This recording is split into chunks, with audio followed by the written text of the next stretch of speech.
As you all know, my name is Munira Rahman. I actually have lived my whole life in Dubai. My background is Bangladeshi. So I come from a very orthodox, religious Bangladeshi family where dreaming is too big. In my case, dreaming wasn't allowed.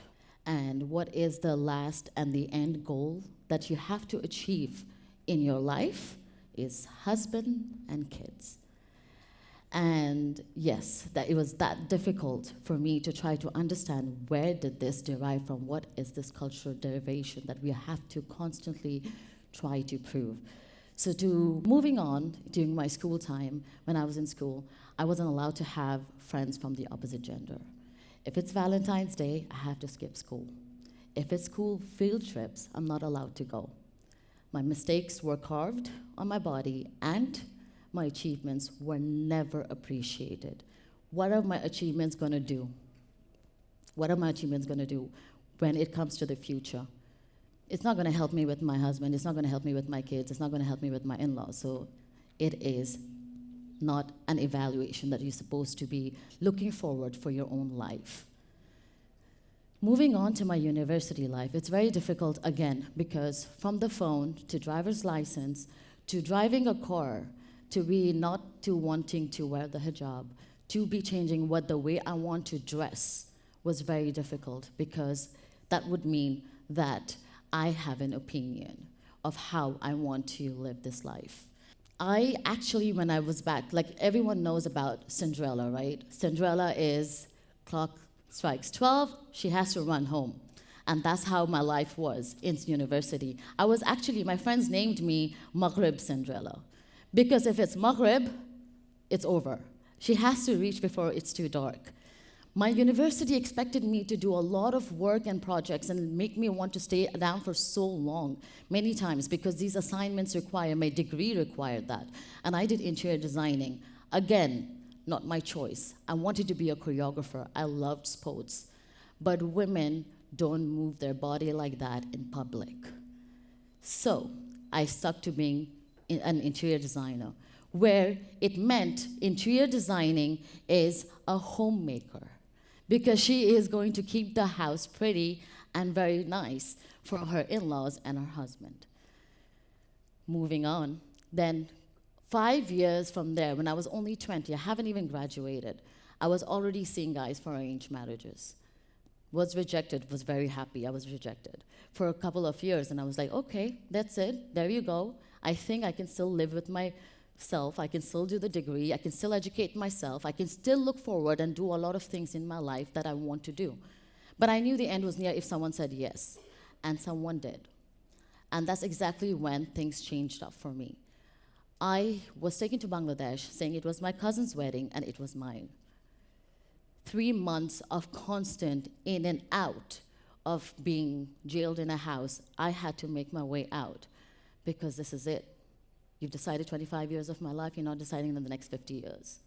I decided to run with just a pair of pajamas and 2 sisters. I'm not going to leave them behind. The whole reason why I'm telling you all of this is because it's so important to know where the background is coming from. It's not necessarily I'm saying it's Bangladeshi. It's so many cultures that women are not thriving around because it's a cultural setback, right? It is so funny that TV was not introduced to us. TV was not introduced to us because TV would give us opinions and dreams, and we will see the world, and we're not allowed to do that. TV was introduced much later, which is still fine. Because when I started watching TV, I realized I want to go here, I want to go there, but yet I can't even go for like a sleepover or a staycation. I couldn't travel the world. That's impossible. But when the whole thing that happened, that changed the mindset of this forced marriage, I ran. And I ran to the States, where my first job was being a hostess in a restaurant cleaning toilets. I loved it. I was so happy. I was like, wow, this is amazing. This is where I'm going to be breathing. I have the freedom. I was terrified because, again, I'm living in a bubble. I've never been an adult. I don't know how to do anything. And I had 2 sisters with me, and you had to take the responsibility as well. How are you going to do it? But along the way, ended up in a very good company, did my hard work, did my due diligence, became the manager, worked hard, and then I moved on to becoming better and better and thriving in my career. 9 months or more later, my family found us and apologized and said, do come back. I mean, how do you? Because when your family betrays you, it becomes really difficult to go back to that environment and to feel all of those things, it gets really hard. But I did, because now my brother has kids. Are they going to go through the same thing? No. I knew I had a mission. I had changed it. I had changed a huge setback when I had run away. And now this is the time when they have these kids that are growing in my house. They have to be liberated. They have to be having dreams and aspirations. The first thing that happened was when, going back to Dubai, I started working with my dad's company. And he said, my dad and my brother told me, do you want to come? I think it's going to be good for you. It's going to be good for us. Let's do the marketing. Let's do the social media. And I was like, okay, yeah, perfect. Then I was facing discrimination within the company. It's my company. It's my father's company. What's wrong? You're a woman. Great. I'm the only woman till now in that company running a department. There's nobody there. And that's where a lot of other setbacks have come into my life. I was like, I can't be constantly arguing. I can't be constantly fighting, constantly trying to show you my worth, trying to show what I have to do, trying to show that I'm someone. In and out of the company for years. And that's when I went back to choreography. I said, you know what? I want to go back to my passion. I watched TV and I saw all those places. I want to go back to traveling. And I did that. Because when you're struggling from one place, humans do get tired, constantly struggling and trying to fight. So you stick to some passion and you stick to some of your things that you love to do, and then you go on, you move on, you do it.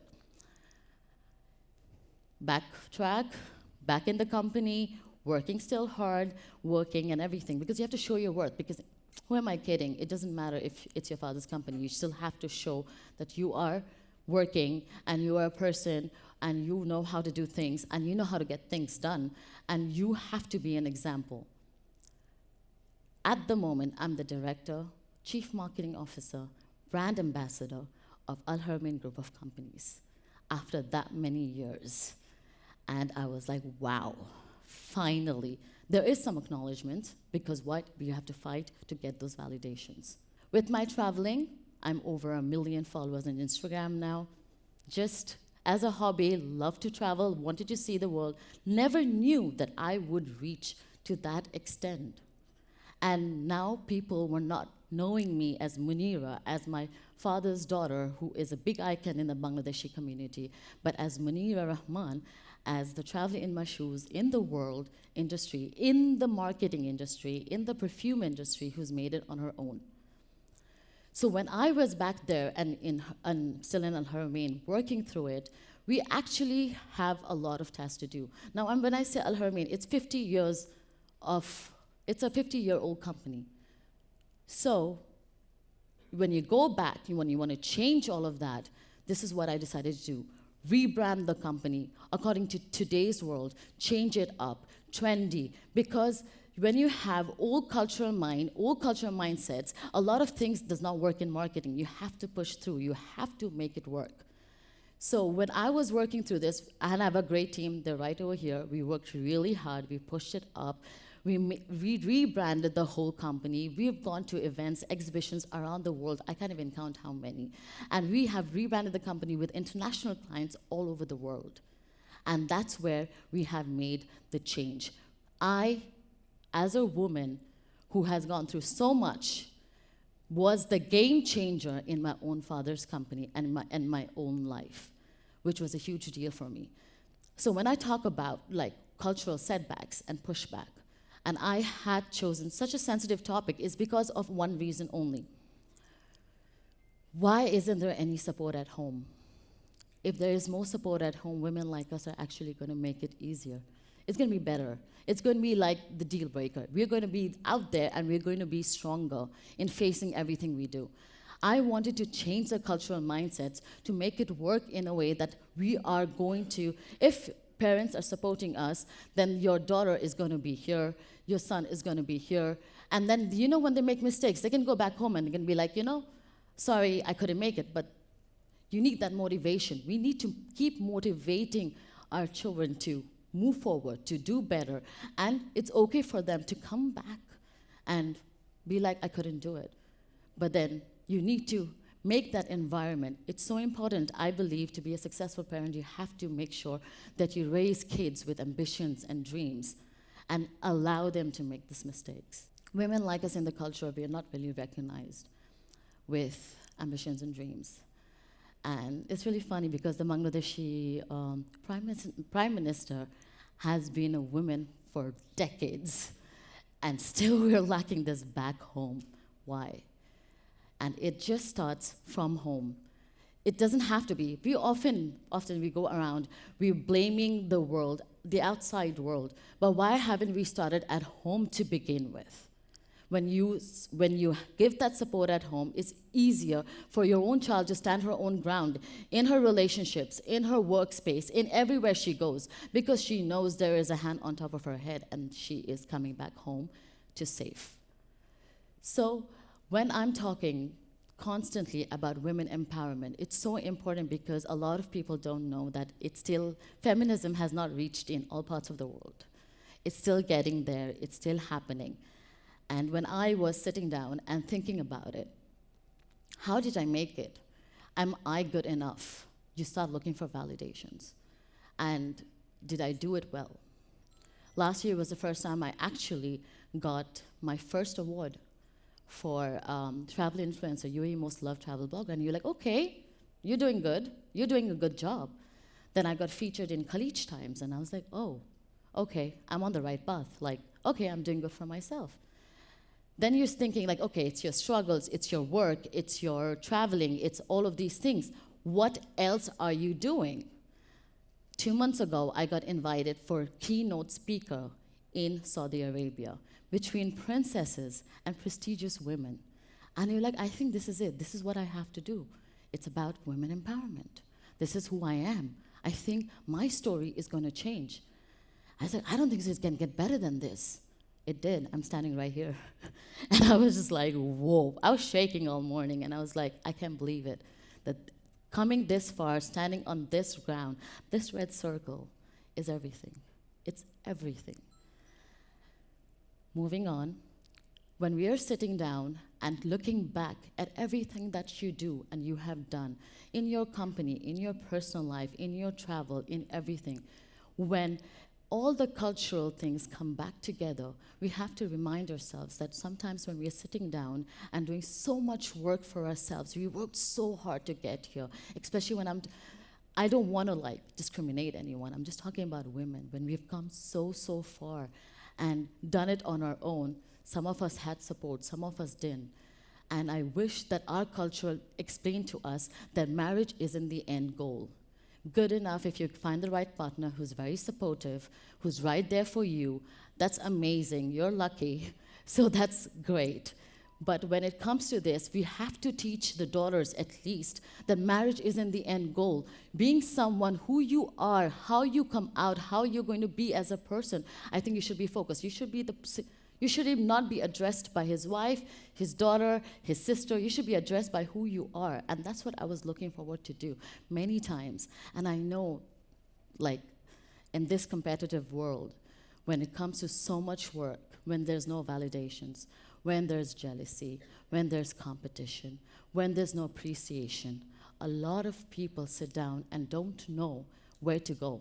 And that's why I want people to focus on how people should be doing this back home first, so these women outside can stand out with their chest like this and be like, I did it, I'm okay, I'm doing it, and I did it on my own. So when I say this, and it's my favorite quote, because ladies, like, we're all struggling, I believe. Everyone over here is struggling, everyone over there is struggling, everyone everywhere around the world is struggling. So it's my favorite quote. So ladies, we have worked so hard to come this far. So let's not snatch each other's crowns. Let's fix it for each other without telling the world. Thank you very much.